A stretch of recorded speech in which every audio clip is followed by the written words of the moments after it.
crucial victory ang kinakailangan ng Phoenix Army to get their first match win. But standing in their way are the Auroras. Can they prevent the reverse sweep? Casters, Welcome pasok. to Mobile Legends! Welcome everybody and welcome everyone. Balik na naman tayo sa best of 1. Kung sino mang manalo dito sa ating game number 3 ay makakakuha ng isang punto. Muli kami ang inyong casters. Ako si Umi. Ito naman si Burrito. Ano bang ina-expect natin dito sa early game? Wala, para sa akin, yung expectations na yan, hindi naman natutuloy yan eh. So, hindi na lang tayo mag-expect. Oo. Kasi again, sabi nga sa panel, no, wala silang expectations sa mga teams na ito. Pero ito na nga, pinakita na ng Aurora at ng TNC yung kalakasan nila. Kumbaga, expect the unexpected na lang. Katulad na lamang ng lane dominance na nanggagaling dito sa Hylos at agarang pagsampal kay Rene J na hindi tayo sure kung first time ba niyang gagamit ng Edith dito sa MPL. Oo nga. I-check pa natin yan. I-check pa ni Chantel mamaya yan. Oo, sa ano, member of the jury. Hindi ko alam kung saan niya kukunin yun. Pero again, nakita natin no, para sa composition kasi ng TNC, ang dami nilang brusco, ang dami nilang pang frontline. Oo. Kumbaga parang yung harapan nila ay mahirap talagang lusutan. At buti na lang for Aurora, no? Marami silang mga hero na magaling naman lumusot. Yun. Kumbaga hindi mo kailangan, mamandohan mo lang yung bandang harap. Pero ito wala nang pagmamando-mando. Minano-mano na. Okay, si Escalera ang pinurse dito habang Retribution flicker naman from Escalera sabay TP out. Kaya si Kaysen, alam mo naman na level 3 ang kailangan niyan. Hatak na naman Lancy dito at tapak ng Cyclone Eye dito si Demon Kite. Pero pwede siyang bumalik. Kaya lang atras na rin muna dito si Kaysen. Respeto ibibigay na magkabilang koponan. Yun. Ayan, nalinis din natin. At butututan, no, linisan na rin ang iniisip natin. Kailangan muna maglinis ng mga buff for the sides of both teams. Talagang kailangan nilang mag-set up for that first turtle. And usually, no, kapag assassin naman, nagbabuff muna yan. Pero mukhang binigyan muna si Yue dito sa mid lane. No Dominators Descent available for the first turtle fight. Maliban na lamang kung papatagalin nila bago magsimula ng pagong dito. Okay, hahatakin na rin ni Escalera to na napag-usapan natin kanina. Level 3 lang kasi ang kailangan ni Kaysen para magkaroon ng mga enhanced chain, sword, and sight. And sa totoo lang sa mga RG Boy, medyo may mga lito pa sila kung paano ba pinapagana yung tatlong skills na yan no? Oo, parang kumukombo ka lang ng paiba-iba, no? Kung minsan gusto mo ng additional sakit o may gusto mong konting crossover. Depende sa sitwasyon. Kumbaga pag maghahanap ka ng lulutuin, depende adobo, sinigang o bulalo ang trip mo, di ba? Pero depende yon kung pagpapayagan ba ng Aurora na makaset up at makakuha ng magandang galaw dito ang TNC. Now, yung nakapay nandun, di nata pagkakalawin nitong si Heads, pero nagamit na rin yung Netherrealm. Abang 3K yung buhay ng Turtle. Edward versus 4. Pero si Casey pa rin magwawagi doon sa tulong. Unang Turtle na ating game. Sabay implosion. Escalera ay buhay pa rin. I-take down na muna nila itong si Heads. Habang habulan ang nagaganap. Takas muna si Casey. Escalera ay nandun din with a Sacred Hammer. Isa lang na takedown doon. Oo, masyado atang nanggigil si Kuya Iscan, no? Yeah. Nakuha na nila yung turtle at medyo malayo na mga kampe pero naka-3-man setup kasi. Yun nga Nakita na nakapag-set na sa tatlo. And for that, of course, TNC, hindi nila nakuha ang gold lead despite getting that first turtle. Talagang mukhang nakakalamang pa rin sa farm ang Aurora. And looking at the items real quick, no? Makikita natin na may malaking diferensya sa build ng Bruno ngayon with the pantalon na kinuha niya na maaga. Okay, nabababaran din dito. Nagamit na yung Glorious Pathway. Pero kasi parehas makunat yan no? Remember na bago na yan. Hindi na yan yung kilala nating Povius. Physical damage na yan. Iba na. Ang buuan yan, physical item na rin and defensive items di ba? So, iba na to, no? Iba na talaga. Shout out dun sa nakatapat ko sa RG. Sino yan? Na may nagbuo ng Magic Resist. Ay, nako. Nung nakapobius ako, sabi ko, hindi nanonood ng MPL Hindi, to. manood kayo kasi ng MPL. Ito, ngayon yung mga nanonood ng MPL, marirealize nila na ang focus nila, wait lang Kung mamaya natin pag-usapan niya kasi mahahatak din at si Rene J ang unang mamamatay. Ililatag na rin dito yung Glorious Pathway. Kinamaan ng kaltok. Si Demon Kite ay hindi na rin nakatakas. Tatlo ang tutumba. Wow. Again with a potent early game TNC Pro Team. Pro Team. Sorry, hindi Pro Team. Sorry, medyo naghahanap na eh. Panoorin muna natin ang replay ng naganap na laban doon. Mula hatid ng Infinix. Makikita natin yung damage na nanggagaling dito sa Aurora. Akala natin yun na yun eh. Pero yung Netherland talaga, yung parang yung Black Bay LeBron James yung dating eh. Oo, ang gandang pang reset nun eh. No? Pero pwede rin naman yung TNC Protein kasi nga mga nag-workout din yung mga yan. Oh, wait lang si Heads versus Edward. Nakakap na naman na yun nandun. Yung Pursuit ay nagamit din pero libreng turtle para sa Aurora. Aurora getting an objective pero mukhang magiging trade dito for TNC would be map control. Doming maingat sa kanyang pag-lane. Reason mapapalayo na rin. Overall, mukhang hawak na ng TNC Pro Team ang early game. Katulad na lamang ng napanood natin sa una at pangalawang laro.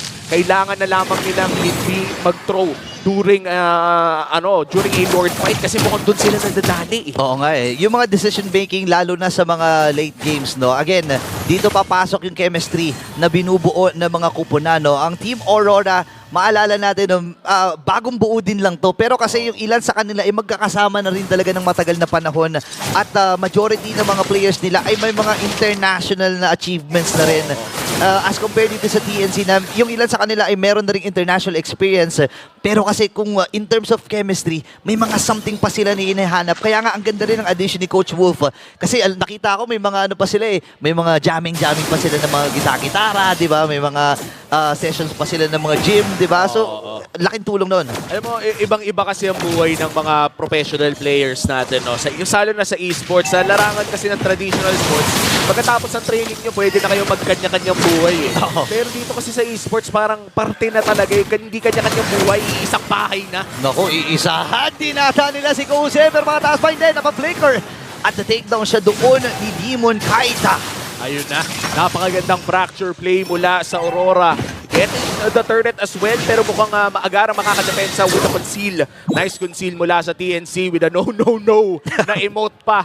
Alam mo yung surnament na San Antonio yun, pero dahil sa bonus movement speed na nakuha nila ay nakadepensa pa sila. Oy, pero speaking of bonus, 4v3 ang magiging laban na ito, Ready J. Alam niya na may mga tao sa gilid eh. Inaantay lang niya na magsimula dito ang TNC. Pero makakatunog na rin ang Aurora kasi masyado nang malaki ang oras na kinakain nung pagsilip-silip nila dito sa may top lane. Nice positioning mula kay Edward doon sa may elbow shot. Mukhang makakahuli pa nga ng isa. Hazen already throwing out the empowered chain. Kaya naman mukhang ang turtle na to ay mapupunta sa kamay ng Aurora. Another objective secured para sa mga boys. Okay, so ngayon nakikita natin yung pagsasama-sama din ng Team Aurora. Ramdam mo na nire-respeto na nila yung kakayahan ng TNC dito. Kasi kapag 5v5 team fight, masasabi ko na pwedeng may kalamang dito ang TNC dahil nga sa extended team fight capability ng lineup nila, 'di ba? Meron kang Netherrealm, yung Glorious Pathway, actually may ticks ng heals din 'yan, 'di ba? Kapag nandoon ka sa may C5 extension, 'di ba? Tuloy-tuloy. Kumbaga parang hindi man nakikita yung umaangat dahil lang nasasabayan ng damage. Yeah, Kumbaga diba? hindi naman yan yung mala-estes na kapag nag-pop ka lang ulti, biglang aangat, diba? Pero at this point, still a very crucial defensive ability na sa sobrang creative ng mga players natin ay nagagamit na rin siya offensively. No? That's really why napakalakas ngayon ng Hylos dahil versatile siyang XP laner. No. Tsaka hindi rin biro yung damage niya. Yung Ring of Punishment niyan, hindi mo rin pwedeng babaran. And lalo na yung adjustment. Feeling ko, isa rin sa mga reason yung adjustment mula doon sa Elegant Gem. Oo. Na meron ka kapag bumaba doon sa first. Mamaya din pag-kasama niya kasi take-down na nila si Heads. May lalabag yung Glorious Pathway pero sapat ba? Hindi. Dahil mas malakas ang 3 sa 1. And 4 pa nga yung nagbo-burst sa kanya doon. Kahit naka-revitalize ka pa o Glorious Pathway, hindi magiging sapat ang defensive abilities na yon para mabuhay sa burst ng 4. But that is a crucial pick-off mula sa Aurora, growing their gold lead to 1.3k. At mukhang makakatori pa nga sila ng isa doon sa Yeah, hindi na rin susubok dito si Kaizen na depensahan yung bottom tier turret. Yung tier 1 turret doon sa may bandang ibaba. Pero ilang segundo na rin bago mabuhay yung unang malaking objective ng laban na ito, which is the Lord. Kailangan na nila mag-control ng mga waves. Ito na yung pinaka-importanting team fight. Mas lalo na para sa TNC. Dahil pagka na-turn nila ang tide sa laban na to, with getting that first Lord, ay may malaking chance na makuha ulit nila ang control. But for Aurora, getting this Lord means pwede pa nilang makontrol yung mapa na hindi pa nila masyadong nabubutas dahil nandyan pa rin ang mid lane turret ng TNC. Yeah, ang ganda na ginawa ni Renny J doon, ano, kung sa mga hindi nakapansin, ini-slow push niya yung babang wave, no? Binawasan lang niya ng konti kasi alam nila sabay-sabay din naman babanat yun at makakalamang sila pero mas makakalamang ata dito si Head kasi tumama na Ayun yung kanyang antok. At si Yue nakasali pa with the dominated set. Si Head naman ngayon na mapupuruhan at mamamatay courtesy of Aurora. Kaya lang naiipit sila doon sa may maliit na eskinita. Pasok din, mamamatay si Demon Guy Kaizen. Well secure that one at mamamatay pa rin. Si Doming, na makakakuha si Doming doon at si Lancy ay makakabawi din. At ang bawi ni Doming ay naroon the next standard, ladies and gentlemen. At 3 ang matitake down para sa TNC. Mamaw pumuesto. Yan si Doming. Kung magpapalit ka ng mga IGN, kabahan na yung mga halimaw magselos. Ito, mamaw pumuesto. Yeah. Biruin mo, men, nangwakan man siya. Hindi naging sapat yung damage. Kumbaga yung spacing niya in that entire formation, in that entire team fight, ay talagang swak na swak sa formation ng Rora. Talagang may umaalalin sa kanya, nakakabanat siya. At kung may oras na para umulti, ay tsaka at agaran niyang binato ito. Ang laki ng tulong nun, no? Actually, ang isa sa mga magandang i-comment ko doon si Yue. Kasi maraming na-burn na skills ang TNC dahil doon sa pag-takedown sa kanya. Unfortunately, nakagamit ng Dominator's Descent. And doon na nagsimula yung team fight. Doon pa sa may gilid, sa may sikip na part na yan, sa may left mid bush. Nangyari yun.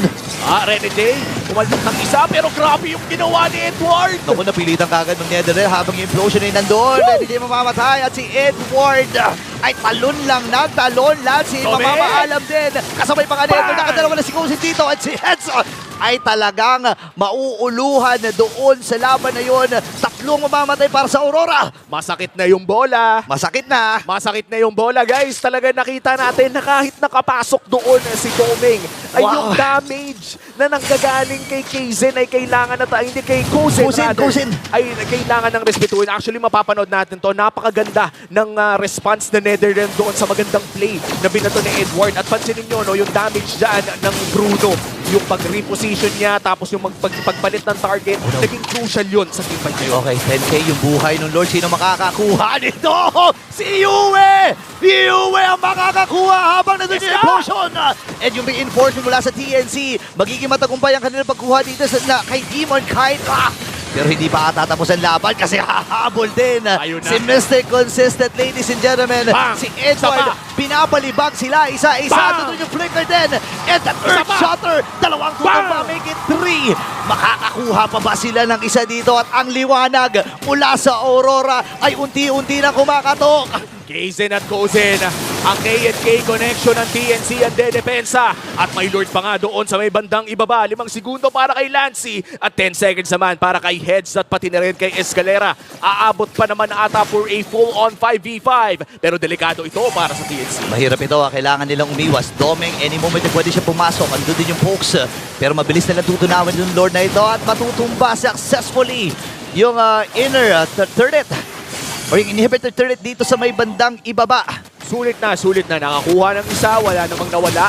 And I think that is overall a victory for Aurora.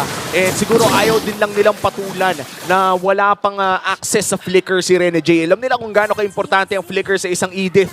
Dahil alam naman na natin na yung dash ng Edith ay hindi rin ganun kalupit in terms of yung mobility. Mainly because ito yung isa sa mga konting dash na hindi lumulusot sa wall. Oo, no, maikli lang yung dash, no? Pero kapag tumama naman sa'yo nun, i-ano ka niyan, ba tawag yung German suplex? German suplex with a RKO, lahat na. I-edit venerasyon ka. Edit venerasyon.